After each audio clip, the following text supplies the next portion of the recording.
Handa ang Bureau of Immigration na isumite ang kopya ng travel records ni Bamban Tarlac Mayor Alice Guo sakaling ito ay ipasubpina para sa investigasyon.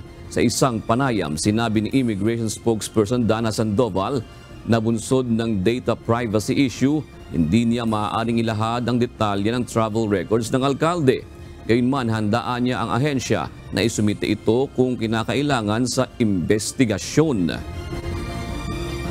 Dun sa ating centralized database, lahat po ng foreign nationals or Filipinos po, nakikita po natin ang travels doon po sa ating centralized database. While I am unable po siguro to share it on air because of data privacy issues, kung sakasakali po nakakailanganin ito for any kind of investigation, the Bureau naman po is willing to submit it po to the appropriate agencies once ipasabina po ito sa atin.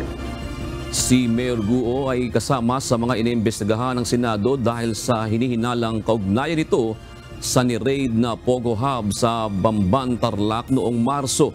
Nauna nang pinabulaanan ng alkalde na may kinalaman siya sa operasyon ng naturang Pogo Hub.